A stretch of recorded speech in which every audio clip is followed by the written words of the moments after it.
Hey everyone, welcome back to the Critic-Verse. Today we're going to be taking a look at the 2 episode premiere for Percy Jackson and the Olympians on Disney Plus. Now, before we get to the video, don't forget to like, comment, and subscribe to follow along as I review the rest of the season, keep updated on all things Critic-Verse, and to help me reach my current goal of 500 subscribers. Also, while I do recap the episode, I hope you've watched the episode first because the video will contain spoilers. Now on to the rest of the video. The first episode is titled, I Accidentally Vaporized My Pre-Algebra Teacher. Now since this series is an adaptation from a book series, Season 1 will be based off of the plot of the first book, and each episode takes a title from the chapters of the book. Episode 1 borrowing the title from Chapter 1, of course, as both are our introduction to the story. And the title is from Percy's POV, when it's something Percy does later in the story and his first confirmed kill. The episode begins with some expository narration from Percy, mainly that he sees the world differently and gets bullied, and then how he met his best friend Grover. Percy then has a flashback while on a field trip to the Met to when his mother was telling him the story of his namesake. Percy again gets bullied on the field trip, and while his algebra teacher chastises him, Mr. Brunner, his Latin teacher, sticks up for him and gives him a special pen. Percy stands up to his bully and magically pushes her into a fountain, and he is confronted by Mrs. Dodds, who transforms into a fury, a bird-like human in the crowd. But no one bats an eye, so to speak, and she even tackles Percy, asking him, "Where is it?" but is accidentally stabbed and turned to ash, which Percy then faints afterwards. Percy is then shown waking up to no one having any recollection of Mrs. Dodds being there in the first place. Next, Percy is kicked out of Yancey Academy after the altercation with Nancy, and an unexpected false confession from Grover, and man, Grover really comes off as a Judas in this story.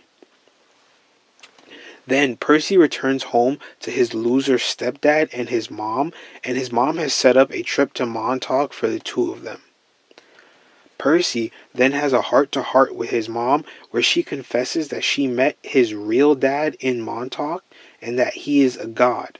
And after a hilarious religious joke from Percy, his mother reinforces this by saying all the Greek myths she told him are true, which angers Percy because he thinks his mind is broken, but his mom is babying him.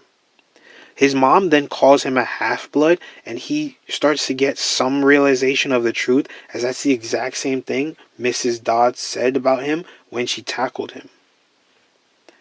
The pair are then interrupted by Grover, who the mom seems to have been expecting, but apparently he's still early.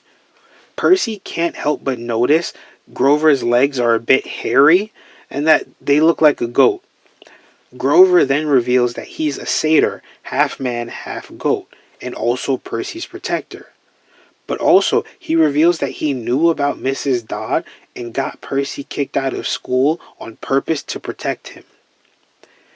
While on the road to the camp, they are attacked by a tighty-whitey clad minotaur, and after surviving a car wreck, they make their way to camp. Percy is then told he has to leave his mom behind because she can't cross the camp boundary as a human, and takes Percy's jacket as a distraction for the Minotaur.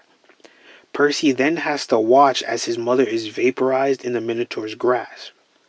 In anger, Percy draws his sword from the pen and charges at the Minotaur, slicing at one of his horns, but not doing much damage. And as Percy is holding on to the Minotaur by the neck, he manages to dislodge said horn he sliced earlier and impales the Minotaur with it, and he too turns to ash. The episode ends with Percy being crowded, hearing "he must be the one," and also Mr. Brunner's voice, but seeing a centaur welcoming him to camp, and Percy passes out once again. On to episode 2, and episode 2 is titled, I Become Supreme Lord of the Bathroom. As I said before, because this is an adaptation, the episodes gets their titles from the book's chapter. This episode gets its title from chapter 6 of the book, and the title is in reference to an event in which Percy is getting bullied at camp, and his demigod abilities manifest, which lend Annabeth a clue to figuring out Percy's parentage by the end of the episode. The episode begins with Percy briefly regaining consciousness to see Annabeth, only to faint once again. He wakes to Grover watching over him, figuring out that everything was real and that he wasn't just dreaming it. Percy then meets Mr. D, the camp director, and who's actually the god Dionysus, who claims to be Percy's father and instructs him to fetch him some alcohol as his first act of stellar parenting. Mr. Brunner then reintroduces himself, or rather Grover introduces him as Chiron, director of camp activities and a centaur, who reveals Mr. D is not Percy's dad, shocker, I know, and that Percy's pen sword will always return to him no matter if he loses it. Chiron brings him to the cabins and explains that Percy is unclaimed and has to stay in Hermes the messenger god's cabin, as that's where his own children live and any other unclaimed children stay there. Percy now has some notoriety around camp for killing the Minotaur and is welcomed by fellow camper Luke, direct son of Hermes. Grover goes to Chiron and Mr. D and theorizes that Percy's mom isn't dead, but is in the underworld held captive by Hades, which turns out they knew, and instruct Grover not to say anything to Percy. Next, Percy is bullied by another camper named Clarice, daughter of Ares, who doesn't believe Percy killed the Minotaur, and just believes that Percy wants glory. And turns out Percy does want glory, but just so that his father will claim him. We then get a montage of Percy testing his skills, and he's a bad archer and an even worse blacksmith. Percy is then shown making an offering to try and speak to his mom, to no avail, but does feel as if he can get his father to recognize him, that he may be able to see his mom again. Later, Percy has another run-in with Clarice and a few others who attempt to give him a swirly, but all three are blasted with toilet water, and it might have been Percy's doing. Percy then meets Annabeth, and they have their first actual conversation, and she believes Percy can help her win Capture the Flag. Next, Luke gives Percy a little exposition, and he mentions Talia, daughter of Zeus, a character of a future book. She was a forbidden kid, which is a demigod born either of Zeus, Hades, or Poseidon. And spoilers, Percy is also a forbidden kid, but later on that. Luke tells Percy that Annabeth has been waiting for someone who can help her succeed in an epic quest, and it might be Percy. Chiron is then shown explaining the rules of Capture the Flag, or at least the rules at Camp Half-Blood. Annabeth has a plan that involves using Percy, and then she uses a baseball cap that grants her invisibility, which she then says was a gift from her mom, the goddess of wisdom, Athena. Luke and the others advance for the red team's flag, but some are worried about Clarice given the fact that she usually hunts close by the flag. But Luke has faith in Annabeth's plan and says that Percy can do it. Clarice and the others confront Percy, ready to exact petty revenge for the toilet mishap the previous night, instead of winning the game, which is kind of stupid, but whatever. Percy is actually doing not a terrible job of defending himself, despite only having come to the camp a couple days ago and never having used a sword before.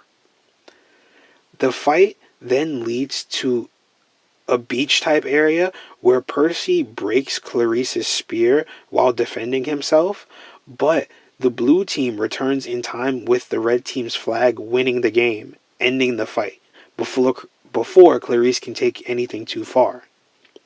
Annabeth has been revealed that she was watching the entire time while wearing her invisibility cap, and then pushes Percy in the water only to have Percy yell at her, but then the water heals Percy's wounds. And next, a blue glowing trident appears over his head. And Chiron announces Percy has been claimed as the son of Poseidon, one of the forbidden kids. Later, Chiron informs Percy that Poseidon and Zeus have been feuding for months because Zeus's master bolt has been stolen, and Percy is the most likely culprit as he has been revealed as a forbidden child. And he's given this quest, but he rejects it. That is, until Grover gives him the incentive that his mother is in the underworld, and Chiron and Dionysus both believe that Hades is the one that actually has the bolt. So, Grover puts a win-win for both scenarios, and Percy agrees to go on the quest. End of episode. Well, that was a really great 2-episode premiere, and I really want to watch the next one right now, but let me give a couple thoughts on these 2 episodes first. If you've seen my trailer breakdown video, I've said that I've never read the books myself, and my only experience with this story has been the previous 2 movie adaptations of the first 2 books. So that's going to be my main source of comparison and contrast with this series. Right off the bat, the biggest piece of comparison is the ages of the actors playing the main characters. In the movies, all the characters were aged up to fit the YA book adaptation genre trend that was really big around that time period, but the show has casted actors much more closer to the book age range. Or at least appearances, considering Grover is a lot older than his character appears. But the biggest problem with filming a show and child actors is how much can change in the time of filming versus the next season, or even just press tours and all that. Considering the main actor who plays Percy, Walker Scobell, was 12 around the time he was cast, but he's going to be 15 in less than 2 weeks. And he has had a 6-inch growth spurt between that time. So I hope they start filming season 2 real quick. Another major contrast between the movie and the series is the pacing of the story. You could fit a lot more into a series than you can into a 2-hour movie. The events of the first 2 episodes, which are around 50 minutes in total, takes up to about 15 to 20 minutes of the first movie. And with that being said, a lot of plot points and characters get cut to condense the story. For example, Nancy Bobofit and Clarice don't appear in the first movie. And even though Clarice is Percy's main antagonist at the camp, the movie just subs in Annabeth and called it a day. An example of a plot point being removed was Percy in boarding school and Percy and his mother's annual trip to Montauk. But just because a series has more time doesn't mean it also isn't guilty of cutting time or story. I was told in the books, Percy doesn't immediately get kicked out of Yancey Academy after the incident with Nancy. He stays for the rest of the year, but is asked not to come back next year. Also shows why episode 1 goes from chapter 1 to chapter 6 by episode 2. That could also explain why they added Grover making a false confession to get Percy kicked out, because in universe, Grover wants to protect him and get him to Camp Half-Blood, and the meta reason is to get him to Camp Half-Blood a lot sooner. Grover also making that confession hopefully puts their friendship into perspective, because the movie never like really wonders Percy never really wonders if his friendship with Grover is real or not after finding out Grover was planted in his life, which personally I think I would feel myself if I found out that my best friend was really my magical bodyguard. But let's see what happens to them through the rest of the series. Also, I love how the show falls headfirst into the silly part, unlike the movie, which was a lot more serious, like how the Minotaur in the show wears underwear, or Annabeth in her baseball cap of invisibility. But being that this has been a book and a movie already, most who've seen one or the other or both know how the story is gonna end, and it's kind of fun seeing people who've experienced neither of the two previous medias interpret the story and how they feel about certain characters. And boy, are they in for a rude awakening with one character in particular. Another contrast I'd say is Gabe, Sally's husband, who in the movie at least is portrayed as an abusive husband and stepdad to Sally and Percy, but here he's just a loser who's overcompensating for being a loser. And I'm completely fine with that. We don't need to see an alcoholic stepdad in a Disney Plus show. A couple Easter eggs that I saw, um, when Mr. Bruner gives Percy the pen, he calls it a mighty instrument, and a common, or not a common line, but a common trope. I said common, but a common line is the pen is mightier than the sword, and it's just funny that this pen is actually a sword, which I guess is a joke of the pen.